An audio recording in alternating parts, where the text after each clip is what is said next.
Assalamualaikum warahmatullahi wabarakatuh. Perkenalkan, nama saya Alin Mahalina, saya dari kelas 11A. Di sini saya ingin menjelaskan pengertian pernikahan.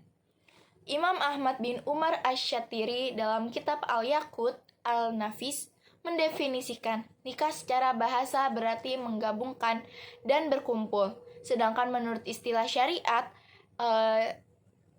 Islam, nikah ialah suatu akad yang menjadikan bolehnya seorang laki-laki dan perempuan melakukan hubungan suami dan istri. Sedangkan dalam Undang-Undang Nomor 1 Tahun 1974 menjelaskan bahwa pernikahan adalah ikatan lahir batin antara seorang pria dan seorang wanita sebagai suami istri dengan tujuan membentuk keluarga atau rumah tangga yang bahagia dan kekal berdasarkan ketuhanan yang Maha Esa. Dengan kata lain, pernikahan adalah ikatan lahir batin antara seorang laki-laki dan perempuan untuk hidup bersama dalam suatu rumah tangga melalui akad yang dilakukan menurut aturan hukum syariat Islam yang mengakibatkan timbulnya hak dan kewajiban di pihak di antara masing-masing pihak. Yang kedua, dalil tentang pernikahan terdapat pada surat Ar-Rum, surat ke-30 Juz 21 yang berbunyi, "Wa min ayatihi an khalaqalakum min anfusikum azwajal litaskunu ilaiha wa ja'ala bainakum mawaddatan wa rahmah. Inna fi dzalika laayatil liqaumin yatafakkarun." Artinya, dan di antara tanda-tanda kekuasaannya, ialah dia menciptakan untukmu istri-istri dari jenismu sendiri, supaya kamu cenderung dan merasa tentram kepadanya, dan dijadikannya di antaramu rasa kasih dan sayang. Sesungguhnya pada yang demikian itu benar-benar terdapat tanda-tanda bagi kaum yang berfikir. Yang ketiga, tujuan pernikahan. Adapun tujuan pernikahan yaitu satu, untuk memperoleh kebahagiaan dan ketenangan hidup atau sakinah. Ketentraman dan kebahagiaan adalah idaman setiap orang. Menikah merupakan salah satu cara supaya hidup menjadi bahagia dan tentram. Yang kedua, untuk membina rasa cinta dan kasih sayang. Menikah merupakan salah satu cara untuk membina kasih sayang antara suami, istri, dan anak. Yang ketiga, untuk memenuhi kebutuhan biologis yang sah dan diridhoi Allah Subhanahu wa Ta'ala. Yang keempat, melaksanakan perintah Allah Subhanahu wa Ta'ala dan Rasulnya sebagaimana sabda beliau dalam kitab Sahih Muslim nomor 1401 disebutkan, An Anasin nafarom min ashabi Rasulillahi sallallahu alaihi wasallam qala ba'duhum la atazawwaju wa qala ba'duhum usolli wala anamu wa qala ba'duhum asumu wala uftiru bala ghazalikan nabi sallallahu alaihi wasallam faqala ma balu aqwa min qalu kaza wa kaza lakinni asumu wa aftiru wa usolli wa anamu wa atazawwaju wa junnisaa faman rogiba ang sunnati falaisan minna. Artinya, dari Anas bin Malik, ada beberapa sahabat Rasulullah SAW berkata, "Saya tidak akan menikah."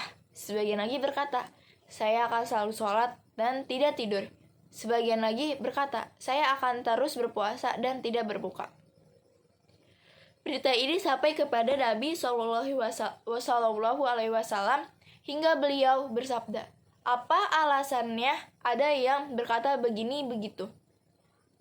Padahal saya berpuasa dan berbuka, aku sholat dan tidur, dan aku juga menikahi perempuan, dan barang siapa yang membenci sunahku, maka ia tidak termasuk golonganku."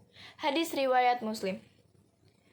Terus yang kelima, untuk memperoleh keturunan yang sah. Melalui pernikahan, pasangan suami istri akan mendapatkan keturunan yang mendapatkan ridho Allah Subhanahu wa taala dan pengakuan dari negara. Selanjutnya yang keempat, hukum menikah. Hukum asal melaksanakan pernikahan adalah mubah atau boleh. Hukum ini dapat berubah disebabkan pada keadaan tertentu. Hukum pernikahan ada 5. Yang pertama, sunnah. Hukum sunnah menikah ditujukan untuk orang yang sudah mampu dari segi lahir dan batin untuk menikah, namun masih sanggup mengendalikan dirinya dari godaan yang menjerumus ke dalam perzinaan. Yang kedua, wajib. Hukum wajib menikah ditujukan untuk orang yang telah mampu menikah, mampu dari segi lahir maupun batin. Sedangkan apabila seseorang tersebut tidak menikah, ia khawatir akan terjerumus ke dalam perzinaan. Yang ketiga, mubah. Artinya dibolehkan. Seseorang dihukumi mubah untuk menikah apabila faktor-faktor yang mengharuskan maupun menghalangi terlaksananya pernikahan tidak ada pada diri seseorang tersebut. Yang keempat, makruh. Hukum menikah menjadi makruh apabila orang yang akan melakukan pernikahan telah memiliki keinginan atau hasrat, tetapi ia hanya memiliki bekal untuk biaya pernikahan, namun belum mempunyai bekal untuk memberikan nafkah. Yang terakhir, yang kelima, haram. Hukum menikah menjadi haram bagi orang yang akan melakukan pernikahan tetapi ia mempunyai niat yang buruk, seperti niat menyakiti perempuan dan atau niat buruk lainnya. Hukum menikah juga haram apabila seseorang yang hendak menikah namun tidak memiliki biaya untuk melaksanakan perkawinan dan dipastikan tidak mampu memberi nafkah dan hak istri serta keluarganya. Yang terakhir, memilih pasangan dalam pernikahan. Nabi Muhammad SAW memberikan tuntunan dalam memilih pasangan dalam pernikahan, yaitu dengan mempertimbangkan karena 1, hartanya, yang kedua, keturunannya, yang ketiga, kecantikan dan ketampanannya, yang terakhir, agamanya. Hal ini sesuai dengan hadis Nabi Muhammad SAW yang termaktub dalam kitab Al-Jami Al-Sahih Juz 3 nomor 5090, yaitu An Abi Hurairah radhiyallahu anhu an Nabiyya sallallahu alaihi wasallam qala tunkahul mar'atu li azba in lima liha wala hasabiha wa jamaliha walidiniha farobizat tidinitaribat yadaka. Artinya dari Abu Hurairah radhiyallahu anhu dari Nabi SAW, beliau bersabda, wanita itu dinikahi karena 4 hal, karena hartanya, karena keturunannya, karena kecantikannya, dan karena agamanya.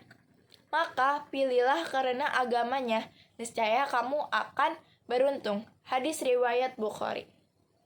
Sekian, wassalamualaikum warahmatullahi wabarakatuh.